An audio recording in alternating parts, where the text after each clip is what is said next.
The hum of the ship's engine was steady, a low vibration that seemed to reverberate through every metal surface and darkened corner. Chains rattled softly, too soft for anyone else to notice, but to him, bound to the cold metal chair, every little sound felt like a sledgehammer in the silence. He squinted against the dim light, his eyes struggling to adjust to the murky, shadowed room. In the half-light, he caught glimpses of crates stacked haphazardly, the sharp glint of unfamiliar weapons lined along the walls and, most unsettlingly, the figure watching him. She stood there, arms crossed, her silhouette sharp and unyielding. He tried to catch her gaze, but her face remained hidden beneath the shadow of a wide-brimmed hat. Every now and then, a faint glimmer caught her eye, cold, silver, assessing. She was clearly in no hurry. "What's the deal?" he finally said, his voice breaking the silence. "You haul me onto your ship, lock me in some weapons bunker, and just stand there watching me? Is this how pirates entertain themselves?" For a moment she didn't respond, but he thought he caught the slightest tilt of her head, like she was amused. When she spoke, her voice was low, lilting with an accent he couldn't place, half silk, half blade. "Pirates?" she repeated, as if savoring the word. "Is that what you think I am?" "What else am I supposed to think?" He shifted in his bonds, testing the restraints. The cuffs were strong, the metal cold against his wrists. "You blasted my ship out of nowhere. One second, I'm on my way to the Nuva trade route, and the next, I'm in your brig. What am I supposed to think?" "Perhaps," she said, stepping forward slowly, "you should be thinking about why I haven't killed you yet." He swallowed, his throat dry. It was a good question, one he had been trying to ignore since he woke up in this chair. His last clear memory was of a flash of light, the warning alarms on his ship blaring as something massive loomed over him on the scanner. And then, nothing. Until now. "Maybe you need a hostage?" he ventured, though he could tell by the faint smirk tugging at her lips that he was wrong. "Or maybe, ransom. I know people." "Ransom." She laughed, a low, dangerous sound. "You think anyone would pay to get you back?" He stiffened, feeling the heat rise in his cheeks, but he kept his gaze level. "All right then. I don't know who you are or what you want with me, but let's not pretend this is just about keeping me out of the way. You've got a reason." "Observant." She took another step until she was close enough that he could see her clearly for the first time. The dim light carved out the contours of her face, a face as sharp and unyielding as her presence. Her skin was a deep, rich shade, marred by a faint silvery scar that traced the line of her jaw. Her eyes were different. He couldn't pin down the color. They seemed to shift, catching and reflecting every glimmer of light. "You have no idea who I am," she said softly, and he had the feeling it was more a warning than a question. "I'd remember someone with a face like yours," he muttered, mostly to himself, but she caught it. Her eyebrow arched slightly. "Flattery won't get you out of those cuffs, Earthling." He shrugged, leaning back as much as his restraints would allow. "Couldn't hurt to try. But seriously, what is it you want?" She was silent for a moment, studying him with a calculating expression that made his skin prickle. Finally she spoke, her voice barely a whisper. "Tell me, what do you know about the Keystone?" He frowned, shaking his head. "The Keystone? Never heard of it." "Liar." Her voice was smooth, but there was an edge there, a warning that prickled like static in the air. "I've seen the logs. Your ship's trajectory took a sudden shift, a course correction that was far from random. You were heading straight for the rift." "The rift?" His confusion was genuine. He'd only heard rumors of the rift, a mysterious, treacherous part of space that was said to be impossible to navigate, a graveyard of lost ships and foolish explorers. "I wasn't heading anywhere near that death trap. Whatever course correction you saw, it wasn't intentional." "Unlikely," she murmured, almost to herself. "If you truly didn't know about the Keystone, why risk setting a course toward the one place no sane traveler would dare approach?" "I don't know," he snapped, frustration flaring. Look, maybe my ship's nav system malfunctioned, or there was a stray ion storm. Space is unpredictable. You know that as well as I do. She studied him, her gaze piercing. He felt as though she was peeling away his layers, searching for something he himself couldn't see. Space is unpredictable, she agreed, though her tone was cold. But my sources are not, and they tell me that the man sitting in front of me has been searching for something, a treasure of sorts. A treasure, he laughed, a hollow sound in the quiet room. Lady, I don't know what stories you've been reading, but I'm no treasure hunter. Then why were you out there? She demanded, her voice harder now. Alone, on a course that could have taken you straight into the rift. He met her gaze, his mind racing, and realized with a sickening twist that he truly had no answer. Why had he been out there? He'd accepted the trade mission on a whim, a quick cargo haul for some easy credits. But she was right, he'd veered off course, hadn't he? Somewhere deep in the void, his ship had drifted, as if something had been pulling him toward that desolate stretch of space. Maybe I was looking for something, he admitted, almost to himself. But I don't know what.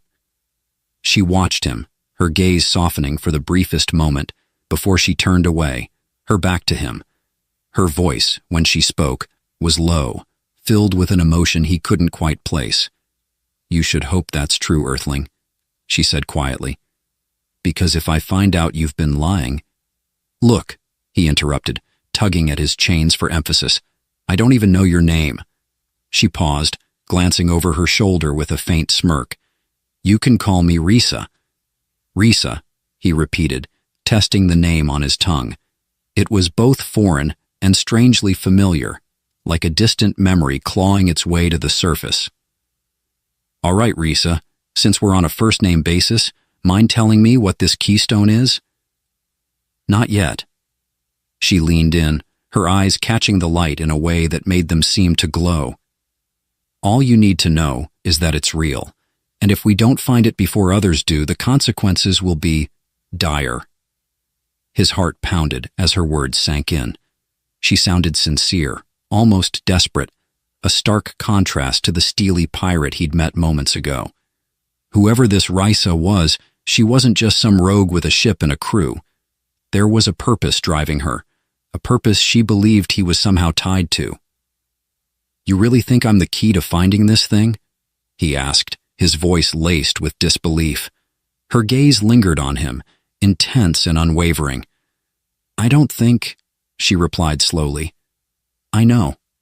And with that, she turned and disappeared into the shadows, leaving him alone with nothing but the hum of the engine and the unsettling certainty that he was somehow bound to her quest. The door sealed shut behind Risa, leaving him in the cold, dim silence. For a few moments he simply sat there, breathing deeply, feeling his heartbeat thud through his entire body. The strangeness of it all gnawed at him. This wasn't like any abduction or interrogation he'd imagined. Risa's cryptic remarks, her piercing stare. There was something unspoken behind her eyes, something he wasn't sure he wanted to uncover. A soft sound, almost like a whisper, made him tense. One of her crew members, a tall, wiry alien with a series of metallic implants across his scalp, slipped into the room. His eyes were sharp, metallic, like twin silver moons reflecting in the dimness. Thirsty? The crew member asked, his voice laced with a gravelly accent that rolled like sand against metal. He eyed the cup the alien held out cautiously. Am I supposed to trust you? The alien gave a small, humorless chuckle. Not my concern, Earthling. You'll either drink or thirst. Makes no difference to me. He set the cup down within reach and took a step back, folding his arms. Risa has a way of making things uncomfortable for those who choose the harder path. You don't say. He reached for the cup, sniffing it cautiously. The liquid smelled vaguely like the ocean, briny and strange, but the dryness in his throat was too much to ignore. He took a careful sip, letting the taste linger. So, you got a name? Call me Pix, the alien replied, his gaze cold and assessing. Though if Risa doesn't find what she's looking for, I doubt you'll remember it long. Cheery, he muttered, taking another sip. Do you have any idea what she's after? This keystone? Pix tilted his head, a slight flicker of intrigue flashing in his metallic eyes. It's not for me to say. Risa keeps her plans close. But I will say this. Whatever she's after, it's more valuable than you. The fact that she's kept you alive means you're worth something, for now. Reassuring. He sighed, leaning back, the discomfort of his bindings easing slightly with the alien's vaguely civil tone. Tell me something, Pix. Do you always follow her orders blindly? No questions? No doubts? Pix's gaze flickered, and for a moment, a flash of emotion crossed his face. Regret, maybe, or something darker. Let's just say, he replied carefully, those who ask too many questions don't stay around long. Risa has her reasons, and her reasons are enough. As if summoned by his words, the door hissed open once more, and Risa strode back in, her eyes immediately zeroing in on her captive with a look that bordered between irritation and calculation. Enjoying your hospitality? She asked, her voice edged with sarcasm. Immensely. He managed a smirk, lifting the cup. And Pix here's a great conversationalist, really knows how to make a guy feel welcome. Rice's gaze flicked to Pix, and something unspoken passed between them. With a slight nod, Pix slipped out, leaving the two alone once again. Your crew's loyal, he observed, watching her carefully. Or are they just scared of you? Perhaps both, she replied smoothly. But loyalty is all that matters in this part of the galaxy. He raised an eyebrow, leaning forward. So, Risa, now that we're becoming fast friends, mind telling me what exactly you want with me? She ignored his question, pacing the room with a restless energy. Do you know the myths of the keystone? Like I said, no clue what that is, he replied, though her intense gaze made him shift uncomfortably. Why don't you fill me in? Her mouth tightened, and for a moment he thought she wouldn't answer. But then, as if deciding something, she spoke. Long ago, before even my people sailed through the stars, there were whispers of a source, a power beyond understanding, hidden in the shadows of the galaxy. Her voice lowered, as if afraid of even speaking of it too loudly. They called it the keystone, a remnant from a time before worlds were formed. They say whoever holds it can reshape reality itself. His eyebrows shot up, a mix of disbelief and fascination flickering in his eyes. You expect me to believe that? Some cosmic relic that can control reality? Rice's expression was unyielding. Believe what you want, Earthling, but the universe is filled with things far stranger than you or I. And this isn't just a story. It's real, and I intend to find it. He shook his head, unable to hide the hint of skepticism in his voice. So, why me? I don't have anything to do with ancient cosmic relics. I'm just a traitor, caught in the wrong place at the wrong time. Her eyes narrowed and she took a step closer, her gaze boring into him. That's what I'm trying to figure out. For someone so ordinary, you found yourself in some very extraordinary places. Someone's been guiding you, steering you toward the rift. Whether you know it or not, there's something about you, something that connects you to the keystone. I don't have the faintest idea what you're talking about, he replied, his frustration simmering. If you're expecting some grand revelation, I'm afraid I'm going to disappoint you. She studied him in silence for a moment, her expression unreadable. Finally, she gave a small nod, as if coming to a decision. Perhaps, but for now, you're coming with us. Coming with you? He laughed, incredulous. You're seriously suggesting I just tag along on some myth-chasing quest? Suggesting? Her tone was icy, her gaze unwavering. Number, I'm ordering it. You're under my command now, Earthling. Cooperate, and you might even survive this journey. He met her stare, his mind racing. There was no point in resisting. She held all the power here, and he was entirely at her mercy. Still, something in her tone, the hint of desperation veiled by her fierce resolve, made him think he might have a chance to learn more, to understand what she truly wanted. All right, he said, leaning back in his chair, a wry smile on his face. "Lead the way, Captain." For a moment, her expression softened, her lips curving into the faintest hint of a smile before her usual mask slipped back into place. "Pix will release you," she said, gesturing to the door. "But don't think for a second that means you're free. You'll stay in my sight at all times. Step out of line, and you'll regret it." "Message received," he replied, holding her gaze steadily. "But I'd like a few assurances of my own." Her eyes narrowed, the amusement fading. "You're in no position to bargain, Earthling." "Maybe not," he agreed, shrugging. "But if I'm going to risk my neck chasing down some mythical relic for you, I want to know I'll make it out of this alive." She was silent, watching him with an intensity that made his skin prickle. Finally, she gave a small nod. "I'll do what I can to keep you alive. But understand this, out here survival is a luxury. You'll have to earn it." "Fair enough," he replied, his voice steady. "Then let's get started." Moments later, Pix returned and unlocked his cuffs, his expression as stony as ever. As he rubbed his wrists, the weight of his freedom, or lack thereof, settled over him. The corridors of the ship loomed around him, unfamiliar and cold, each turn leading deeper into the unknown. As Pix led him through the dimly lit hallways, he glimpsed fragments of Rice's world. Crew members watched him with a mixture of suspicion and curiosity, their faces alien and unfamiliar, their voices hushed as they murmured amongst themselves. The air was thick with tension, the weight of Rice's mission casting a shadow over everything. Finally, they reached the bridge, where Rice stood by the main console, her gaze fixed on a map of the stars. The holographic display pulsed softly, illuminating her face in shades of blue and green.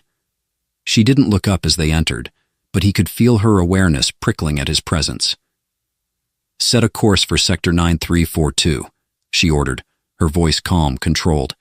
Pix nodded and began entering coordinates, his fingers dancing over the controls with practiced ease. The ship hummed to life, a deep, resonant vibration that thrummed through the floor beneath his feet. "Sector 9342, he muttered, glancing at the map. "That's not exactly friendly territory." Rice turned to him, her expression unreadable. "Nothing about this journey will be friendly, Earthling. You'd do well to remember that." He swallowed, a faint chill running down his spine. Despite his skepticism, a part of him couldn't shake the feeling that he was on the brink of something vast and unknown, a mystery far greater than he had ever imagined. "Fine," he said quietly, his gaze meeting hers. "But I'm not your lackey. If I'm in this, I want to know everything." Her eyes glinted, a hint of respect breaking through her steely exterior. "Then keep up, and maybe you'll learn more than you bargained for." The ship glided into Sector 9-342, a patch of space lost to ancient maps and galactic rumors, shrouded in ghostly nebulas and eerie shifting light. The silence inside the vessel grew heavy, broken only by the hum of the engines and the low, tense breathing of its crew. Risa had barely spoken since they'd entered the sector, her gaze fixed on the star map with a singular intensity. He could sense something dark threading her thoughts, something she hadn't shared. "So, Risa," he finally murmured, unable to stand the silence any longer. "We're here. Do you want to fill me in on the plan? Or is this another one of those keep quiet and hope for the best situations?" She turned to him, her face illuminated by the dim light, shadows pooling beneath her eyes. For a moment, her hardened mask slipped, and he caught a flash of vulnerability, so brief he might have imagined it. "The keystone," she said, her voice a low murmur, "is hidden on a world known as Elethra. Its coordinates have been lost for millennia, but this sector, it's our only lead." She hesitated, her eyes meeting his. "Once we enter its orbit, everything changes. There's no going back from what we'll find." Her words hung in the air, filled with weight he didn't entirely understand. "Why me, though?" he pressed, hoping for answers at last. "What is it about me that's so important to this keystone?" Rice's expression softened, and she took a step closer, her gaze flicking over his face as if searching for something hidden within him. "I had my doubts at first," she admitted. "But there's a legend, an ancient prophecy if you believe in such things. It speaks of a wanderer from a distant star, a stranger bound to unlock Elethra's mysteries." "Prophecy?" he echoed, half incredulous. "I thought you were a pirate, not a mystic." "A pirate?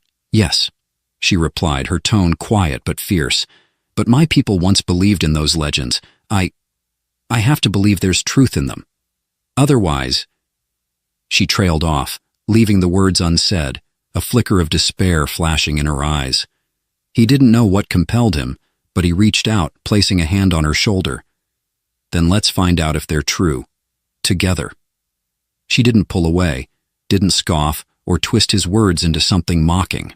Instead, she nodded, a quiet resolve tightening her jaw as she turned back to the console. "Pix," she ordered, "begin descent toward Elethra's coordinates. And everyone else, brace yourselves. We're about to make history."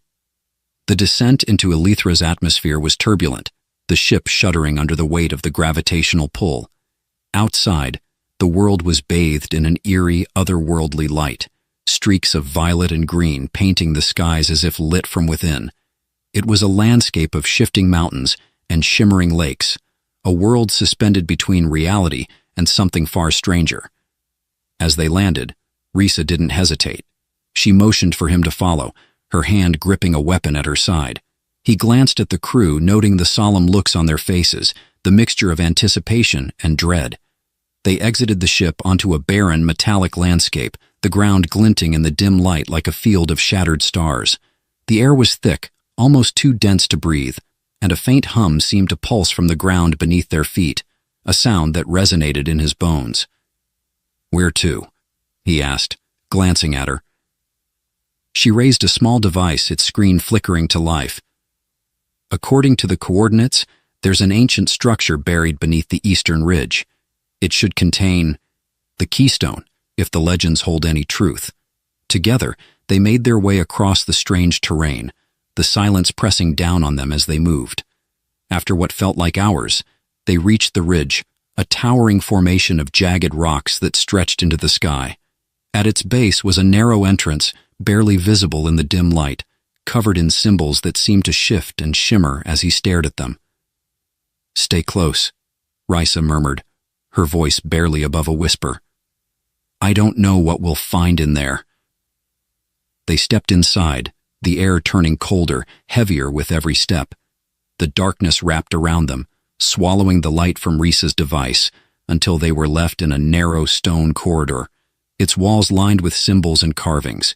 He reached out to touch one of them, feeling a faint warmth beneath his fingers, as if the stone itself was alive. "What is this place?" he whispered, half to himself. Risa didn't answer, her gaze fixed on the path ahead, her expression tense. As they moved deeper into the passageway, a faint glow began to emanate from the walls, illuminating their way forward.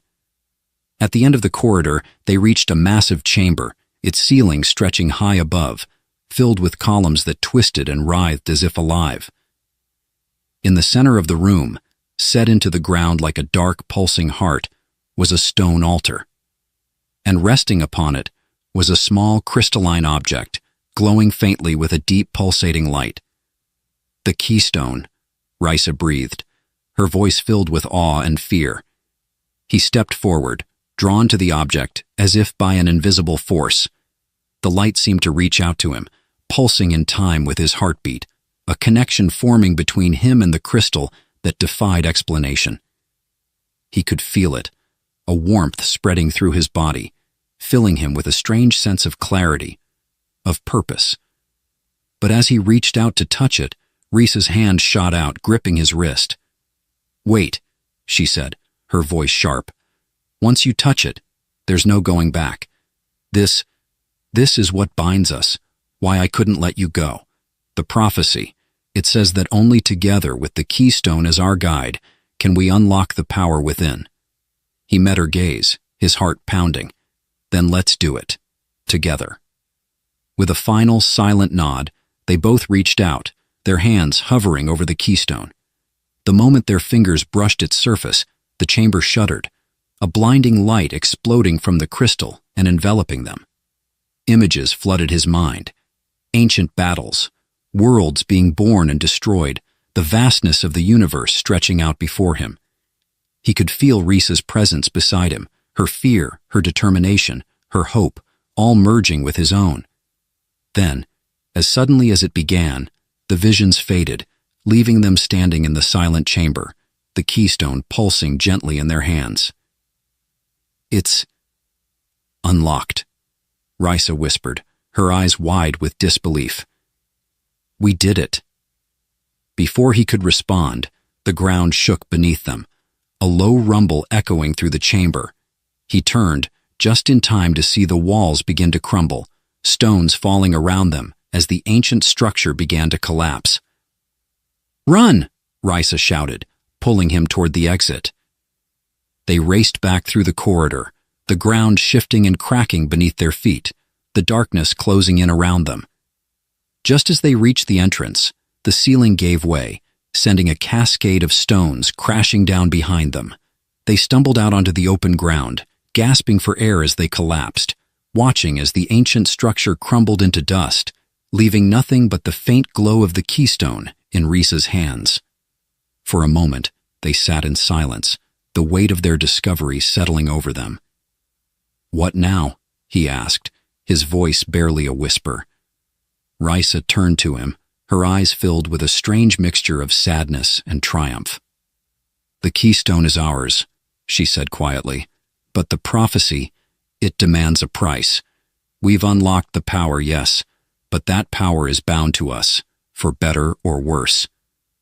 He stared at her, the weight of her words sinking in. They were bound, inextricably tied to this ancient relic, to the mysteries it held and the dangers it would bring. "So, we're partners now?" he asked, a faint, wry smile tugging at his lips. Risa met his gaze, her own smile flickering. "It seems so, Earthling. Until the stars themselves fade, we're bound to this path." As they sat beneath the alien sky, the keystone pulsing between them like a living heartbeat, he couldn't shake the feeling that this was only the beginning. A strange, uncertain future awaited them, one filled with dangers, mysteries, and a bond forged in the shadows of an ancient prophecy. And for the first time, he felt something he hadn't in a long while: hope. The alien sky was awash of deep purples and cold silvers, a kind of beauty that seemed alive, breathing with alien constellations. Beneath this sky, I stepped carefully, my boots crunching against a terrain that felt like finely crushed glass underfoot.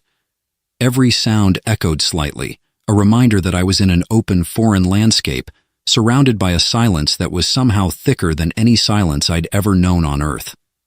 As I adjusted the settings on my helmet visor to filter out the intense, iridescent gleam, a faint ripple of movement caught my eye. At first, I thought it was just a shadow. Then I realized it was much more than that, a figure, tall and sinewy, standing still, watching me from a distance. I stopped in my tracks, feeling a thrill run down my spine. This planet was uncharted, its species catalogued only in rumors and fragmented reports. I tried to remember the protocols I'd been taught for first contact, but there was something arresting about her gaze that scattered all logic. Before I could speak, she moved toward me with a smooth, deliberate grace. Her body was clad in intricate layers of metal and woven fibers, armor that seemed designed to conceal and yet highlight her movements. Her skin shimmered in the dim light, a delicate, almost iridescent shade of blue. Her eyes, golden and intense, stayed locked on me, as if she were calculating every possible outcome of this encounter. "Human," she said, her voice low and resonant, carrying an accent that seemed to twist the words. "Yes," I replied, trying to sound steady. "I'm an explorer, part of a diplomatic mission from Earth." She cocked her head, her golden eyes narrowing as if weighing the significance of my words. Then, in one swift movement, she closed the distance between us and stood mere inches away, looking down at me with a mixture of curiosity and a strange intensity. Do humans surrender easily? She asked, her gaze now flickering down to my mouth, studying it intently. Surrender? I echoed, caught off guard. I think you've got the wrong idea. I'm not here to fight. Her expression softened, but only barely. And yet you trespass, she murmured, her voice a whisper that felt almost accusatory. A warrior, on unknown lands, meeting an opponent. To us, that signals a duel. A duel? I stifled a laugh, realizing too late that she was deadly serious. I didn't mean to trespass, I said, raising my hands in a gesture of peace. I'm here to study your world, your culture, that's all. Her eyes glittered with something inscrutable. Then perhaps you don't understand the stakes, she said, her voice dropping to a murmur. Without warning, she gripped my shoulders, her fingers firm and unyielding. Wait, I began, but before I could finish, she leaned in, her mouth hovering so close to mine that I could feel the warmth of her breath. There was a split second where our eyes met, and in that instant, I saw something fierce, almost feral, reflected in her gaze.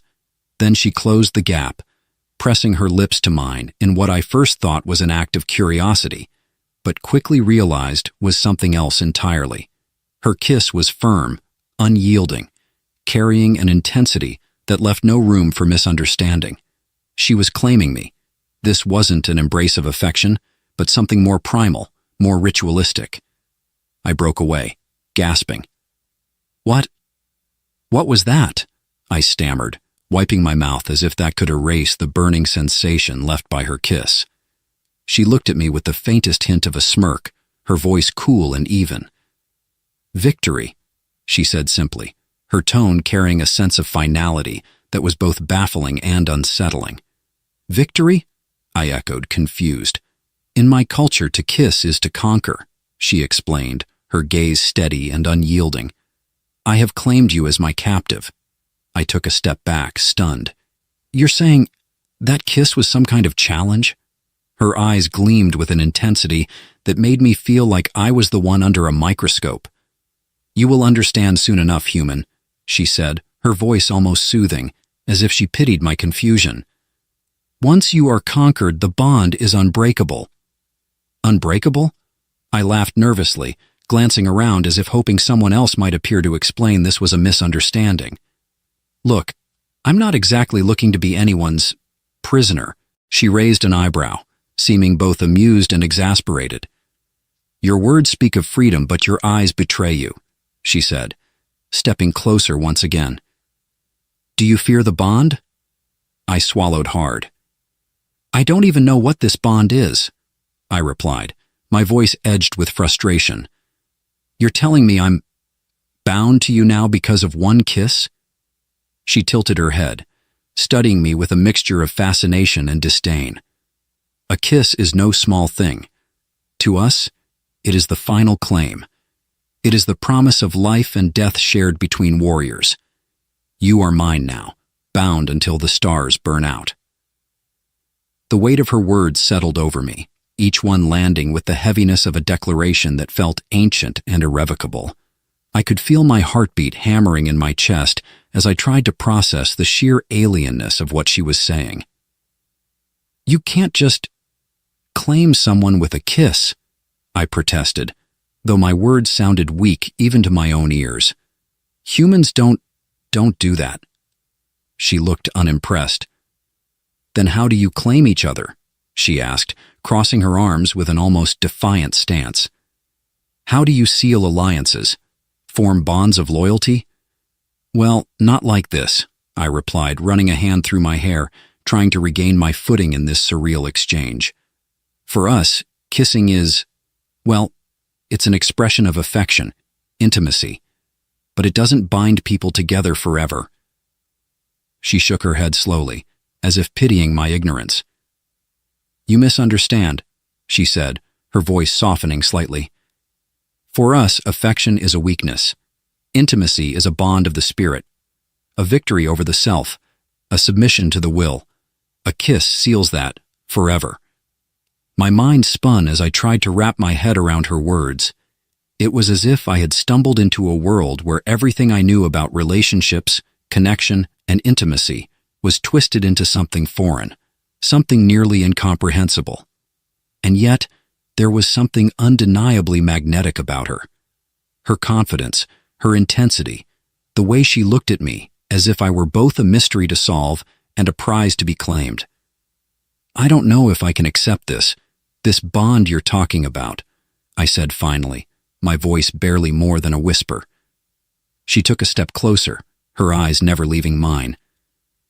"You don't have a choice," she replied. "The bond is formed. It cannot be undone." For a long moment we stood in silence, the weight of her words hanging heavy in the air between us. Part of me wanted to turn and run, to escape this strange, intense alien woman and the even stranger bond she claimed to have created. But another part of me, a part I barely understood, felt drawn to her, compelled by the mystery of who she was and what her culture demanded. "So, what happens now?" I asked, my voice laced with both curiosity and trepidation. She smiled, a small, almost predatory smile. "Now you follow me," she said, as if it were the most natural thing in the world. "You belong to me now, human, and together we will journey to places you could never imagine." And despite the surreal nature of it all, I found myself taking a step forward, drawn into the unknown. She led me through the alien landscape, a sweeping expanse of silver and deep greens that seemed to glisten under the pale light. The ground beneath our feet hummed faintly, like the world itself was breathing in tune with our steps. Despite the surreal calm, tension thrummed between us, thick and taut. My mind was still grappling with the idea that I was somehow claimed by this alien woman and that, to her, this bond was final. I was equal parts wary and intrigued, following her into an unknown future, torn between resisting and surrendering to her otherworldly presence. I cleared my throat, breaking the silence. "So, I didn't catch your name," I ventured, hoping to start on neutral ground. She turned her head slightly, as if surprised by the question. "My name is Ashara," she said slowly, tasting the syllables as if she wasn't used to sharing it. "Though in my language, it would mean little to you." "Ashara," I repeated, trying to make sense of the strange rhythm in her name. "It suits you." She gave a slight nod, her gaze flickering with a spark of something, pride perhaps, or curiosity. "And you, human, you are called?" "Zane," I replied. "Zane Carter." "Zane," she murmured, testing the unfamiliar sound as though she were decoding its meaning. "Your names are soft, almost like whispers. I am used to names that pierce the silence, names that demand to be heard." She glanced at me again, her golden eyes catching the faint light, making her look almost ethereal. "Our names carry weight. They hold our history and our honor." I nodded, not wanting to offend her strange customs. "Well, Zane isn't exactly legendary, but I like to think it suits me." She tilted her head, examining me with a faintly amused expression. "Do you truly think your name and your identity are so separate?" she asked, her voice dropping to a near whisper. "In my culture, there is no distinction. To know one's name is to know their soul." I opened my mouth to reply, but stopped, realizing I didn't have an answer for that. She was like nothing I had ever encountered, her beliefs and traditions a strange mixture of mysticism and pragmatism, blending rituals with rigid customs that seemed almost ancient. "So, what now, Ashara?" I asked, casting a glance at the landscape stretching out before us. "If this bond you mentioned is real, where does it lead us?" She kept walking, her gaze fixed on the horizon. "You will follow me to my people. They will see the bond, and they will know you belong." "To you," I added, with a hint of disbelief. "And what exactly does belonging mean here? I'm not exactly thrilled by the idea of being someone's possession." Ashara stopped abruptly, and I nearly collided into her. She turned, her expression fierce, eyes flashing with intensity.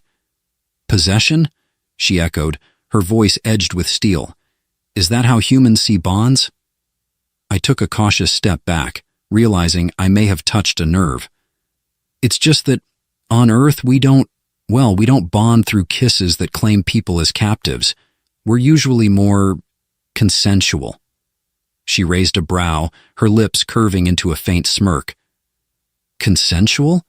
So you do not know the strength of true bonds, then? We bond too, I argued, folding my arms across my chest. But differently. Through trust, maybe, or loyalty. Not through conquest. Ashera took a step closer, her eyes narrowing slightly. Your people form bonds like the weaving of a fragile thread, she said, her voice low and laced with a strange melancholy. Ours are forged in fire. Each bond is carved in the spirit, unbreakable. To kiss is to conquer, and to be conquered. That is the only truth my people know. Maybe that works for you, I replied, my voice softer. But to me, it feels like being trapped. Her gaze softened, and for a moment, I thought I saw a glimmer of something vulnerable, something almost human in her expression. Trapped? She repeated, as if tasting the word for the first time. Strange. A bond is meant to be freeing, a promise that one is no longer alone in this vast galaxy. Maybe for you it feels that way, I murmured, glancing at the ground. But it's different for me. Humans, we value our freedom. Choice means everything. Ashara's gaze lingered on me for a moment longer, as though trying to decipher something beyond the words. Then she turned away, continuing down the shimmering path, her silence heavy with unspoken thoughts. As we walked in silence, a strange structure began to emerge on the horizon, a towering fortress, its spires dark against the twilight sky, surrounded by what looked like intricate carvings etched into the very stone of the landscape. This is where we go? I asked, studying the alien architecture with a mixture of awe and trepidation. Ashara nodded. It is the home of my people, the place of the bonded. Only those who carry a bond may enter. She glanced at me, her expression unreadable. And now, you too are one of us. We approached the fortress, and I couldn't shake the feeling that I was crossing an invisible boundary, a line between the world I knew and one I could barely begin to understand. Ashara stopped before a massive gate, its surface covered in ancient symbols that seemed to pulse faintly as if alive. She reached out, her hand resting against one of the symbols, and after a moment, the gates began to open, revealing a dimly lit hall stretching into darkness. Stay close, she instructed, her voice quiet but firm. The interior was unlike anything I'd ever seen, filled with the soft glow of luminescent stones embedded in the walls. Alien glyphs lined the stone corridors, and faint whispers seemed to echo from within, words I couldn't understand, but felt in my bones. It was as if the very walls held memories, stories from ages long past. "Welcome, Ashara," a voice called out, breaking the silence. A figure stepped forward, cloaked in dark robes that shimmered under the soft light. He was older, his features stern but not unkind. His gaze shifted to me, and his expression sharpened. "And this human?" he asked, his tone laced with skepticism. Ashara stepped forward, her stance proud and unwavering. "He bears the bond," she declared, her voice carrying an authority that made even the robed figure take a step back. He eyed me with a mixture of curiosity and suspicion. "A human bonded to one of our own?" He shook his head. "It is unheard of." "It was not by his choice," Ashara said, a faint smile tugging at her lips. "But the bond is true, and he is bound to me." The man studied me, his gaze sharp and probing. "And how do you feel about this bond, human?" I hesitated, feeling the weight of his gaze. "I didn't choose it," I admitted, casting a glance at Ashara. "But here I am." A ghost of a smile touched the elder's lips. "Sometimes the strongest bonds are forged in resistance," he mused, his gaze shifting to Ashara. "You have brought something unexpected into our world, Ashara." Unexpected or not, it is done, Ashara replied firmly. And I will honor the bond. The elder gave a nod, as if accepting her declaration, then turned to me. Human, know this. Our people live by bonds. They are sacred, unbreakable. By entering this place, you accept the rules of our world, the weight of this bond. I felt a surge of defiance, but the depth in his voice held me back, grounding me in this strange reality. I understand, I replied, my voice steady. I may not know your customs, but I'll try to respect them. The elder nodded approvingly. Then you may stay for now, but remember, human, a bond is more than just a promise. It is a claim upon your spirit. You belong to her now, in ways you cannot yet understand. As his words sank in, Ashara turned to me, her expression softening slightly. Come, Zane, she said, gesturing for me to follow her deeper into the fortress. There is much you need to learn. I followed her into the shadows, each step echoing against the ancient stones. The mystery of this place, of these people, and of the bond I'd unwittingly entered wrapped around me, sinking into my skin.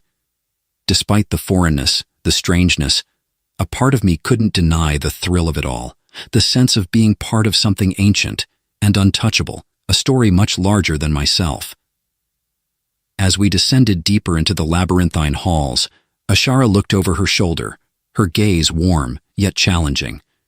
Are you afraid, human? Afraid? I forced a chuckle, though my heart was pounding. Maybe, but I'd be lying if I said I wasn't curious too. Ashara's smile widened, and for a fleeting moment, I thought I saw a softness in her eyes, something that almost felt like admiration. Then, perhaps, she said softly, you are ready for what lies ahead. Ashara led me to a high chamber overlooking a sprawling alien landscape that stretched far into the dusk, under a sky filled with strange constellations. Her world, so foreign and vast, seemed to pulse with an energy I still couldn't fully comprehend. Yet, there was an undeniable pull between us, a link forged by her people's strange, unbreakable bond and, against all odds, strengthened by the mystery and tension between us. The room was bathed in an amber glow, with symbols and carvings woven into every surface, each telling an ancient story. I could almost feel the history beneath my fingertips as I traced one of the glyphs. But as much as the place captivated me, a lingering unease tightened in my chest. I had come here as her bonded, yet a voice within whispered that I was still somehow a prisoner. Ashara watched me silently, a complexity in her gaze that I hadn't seen before. She stepped closer, her voice soft. Zane, in my world, a bond is sacred, but I understand now that for you, it feels confining. I met her eyes, surprised. This admission seemed almost human. Ashara, your people see bonds as honor, and I respect that. But to me, I'm afraid to lose myself in something I never asked for. She looked away, her expression thoughtful. And yet you are bound to me, as I am bound to you. Whether you chose it or not, it exists. Her tone softened as she added, almost in a whisper, perhaps I underestimated the strength of your spirit, Zane. I stepped closer, feeling emboldened. What if I don't want to be bound, Ashara? What if freedom means more to me than belonging? She nodded slowly, as though acknowledging a truth she had avoided. There is a way, she murmured, a way to break the bond. Her voice grew quieter, each word tinged with an edge of pain. But it is irreversible. If you choose it, there is no returning, no second chance.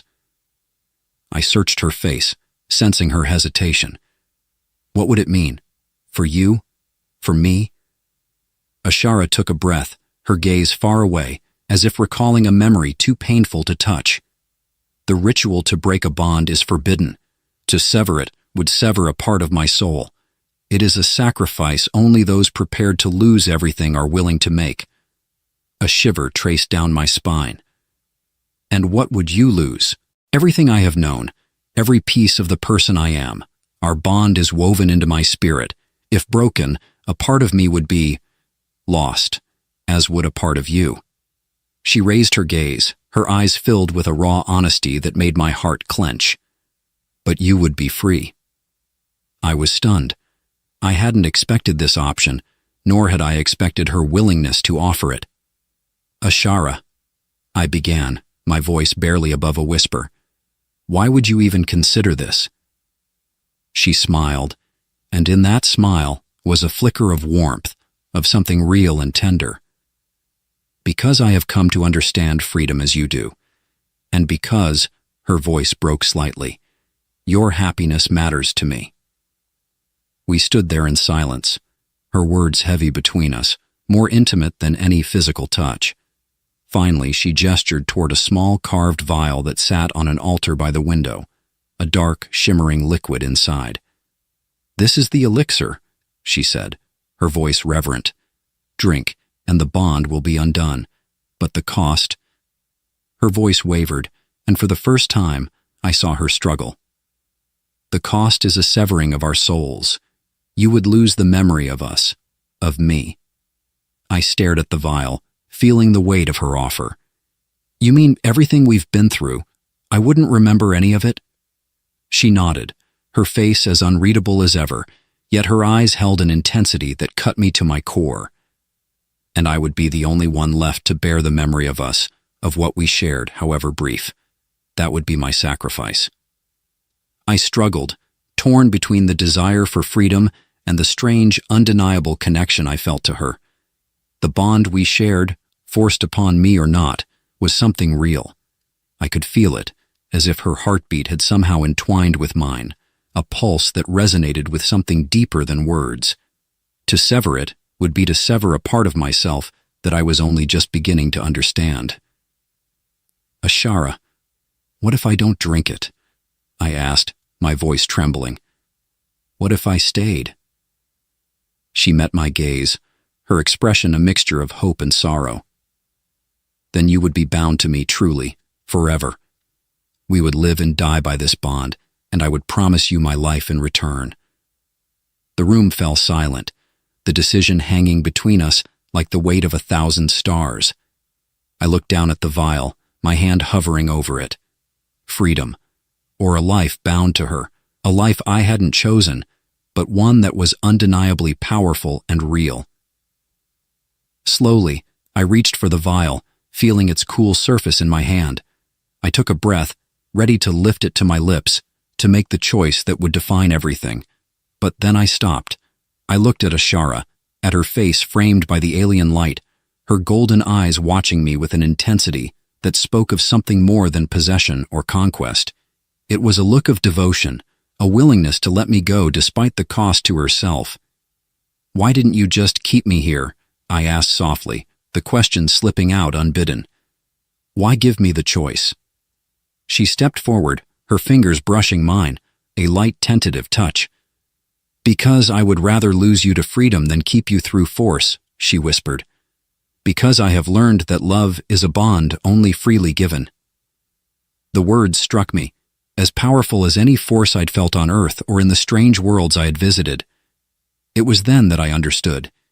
She was offering me the truest kind of bond, one unchained by ritual or tradition. It was a bond built on choice, on trust.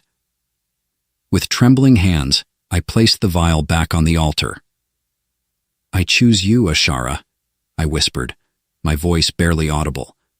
Not because I have to, but because I want to. Her eyes widened, disbelief mingling with a spark of joy, a hope she had hidden beneath her warrior's calm. Then you will stay? I nodded, feeling a warmth spread through me, a sense of peace I hadn't expected. Yes, Ashara, I'll stay. Not because of the bond, but because of what I've found here, with you. For the first time, I saw her truly smile, a real unguarded smile that lit up her face, making her seem almost human in her joy. She reached up, her fingers grazing my cheek, as if she were afraid I might vanish. Then we are bound truly, she whispered, her voice thick with emotion. Bound by choice, by will. And as we stood there, in the ancient hall under an alien sky, I felt a bond stronger than any ritual, forged not in conquest, but in the freedom we had found together.